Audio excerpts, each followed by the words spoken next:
Hello hi welcome back to our channel. నేనండి మీ సుమాని. ఎలా ఉన్నారు అందరూ? నేనైతే చాలా బాగున్నాను. మీరందరూ కూడా బాగుండాలని కోరుకుంటున్నాను. మన ఛానల్లో ఈరోజు మనము వల్లి ఆర్ట్ని నేర్చుకుందాం.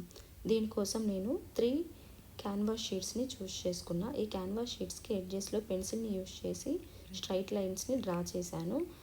ఆ స్ట్రైట్ లైన్స్ని బ్లాక్ ఎక్రాలిక్ పెయింట్ని యూస్ చేసి ఫిల్ చేశాను. మూడింటిని కూడా ఒకే విధంగా ఫిల్ చేశాను. మధ్యలో ఉన్న ప్లేస్ని కూడా మీరు మీకు నచ్చిన అక్రాలిక్ పెయింట్ని యూజ్ చేసి ఫిల్ చేసుకోవచ్చు. నేనైతే ఫస్ట్ ఒక క్యాన్వాస్ని చూస్ చేసుకున్నా.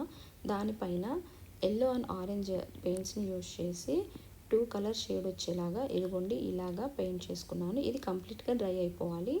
అప్పుడే మేము పెన్సిల్ తోటి డ్రా చేస్తే పెయింట్ అనేది పక్కకు రాకుండా ఉంటుంది. నేను పెన్సిల్ తోటి రాధాకృష్ణ వర్లీ ఆర్ట్ని డ్రా చేశాను. దీని అవుట్లైనర్స్ని కూడా ఎక్రాలిక్ పెయింట్ని యూజ్ చేసి లైన్స్ అనేది డ్రా చేసా. లోపల కూడా బ్లాక్ ఎక్రాలిక్ పెయింట్ని యూజ్ చేసి ఫిల్ చేశాను. పైన ఒక ట్రీని కూడా డ్రా చేసా. అది కూడా ఎక్రాలిక్ పెయింట్తోనే డ్రా చేశాను. నెక్స్ట్ ఇంకొక క్యాన్వాస్ షీట్ని చూస్ చేసుకున్నా. లోపల ఎల్లో పెయింట్ తోటి మొత్తం స్ప్రెడ్ చేసేసాను.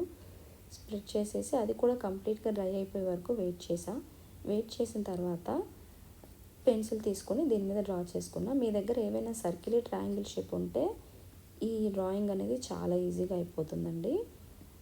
పెన్సిల్ తీసుకొని దీనిపైన ఒక మెన్ వర్లీ ఆర్ట్ని డ్రా చేశాను. ఇదిగోండి మెన్ వర్లీ ఆర్ట్. దీని అవుట్లైనర్స్ కూడా ఎక్రాలిక్ బ్లాక్ పెయింట్ని యూజ్ చేసి డ్రా చేశాం. దీని లోపల కూడా బ్లూ ఎక్రాలిక్ పెయింట్ని యూజ్ చేసి ఫిల్ చేసుకున్నాను. ఇంకా ఎడ్జెస్లో వైట్ ఎక్రాలిక్ పెయింట్ని యూజ్ చేసి ఇలా డిజైన్ వేసాను ట్రయాంగిల్ షేప్లో. ఇంకొక క్యాన్వాస్ని చూస్ చేసుకున్నా. దానిపైన రెడ్ ఎక్రాలిక్ పెయింట్ని యూజ్ చేసి మొత్తం పెయింట్ చేశాను. కంప్లీట్గా డ్రై అయిపోయే వరకు మనం వెయిట్ చేయాలి. తర్వాత పెన్సిల్ తీసుకొని దీనిపైన ఉమెన్ వర్లీ ఆర్ట్ని డ్రా చేసా. దీనికి కూడా అవుట్లైన్స్ బ్లాక్ ఎక్రాలిక్ పెయింట్ని యూజ్ చేసి డ్రా చేశాను. ఇంకా లోపల ఎల్లో ఎక్రాలిక్ పెయింట్ని యూజ్ చేసి ఫిల్ చేసాం. ఇదిగోండి మన first Radhakrishna Warli acrylic paint. సెకండ్ది men Warli art with acrylic paint. Women Warli art with acrylic paint. ఇదండి మన ఫైనల్ అవుట్పుట్. మీకు నచ్చితే లైక్ చేయండి, షేర్ చేయండి. మన ఛానల్ని ఫస్ట్ టైం చూస్తున్న వాళ్ళైతే సబ్స్క్రైబ్ చేసుకోండి. పక్కనే ఉన్న బెల్ ఐకాన్ని క్లిక్ చేయండి. కింద నోటిఫికేషన్స్ వస్తే ఆల్ అని క్లిక్ చేయండి. నేను ఏ కొత్త వీడియో పెట్టినా మీకు వెంటనే వస్తుంది. Thanks for watching.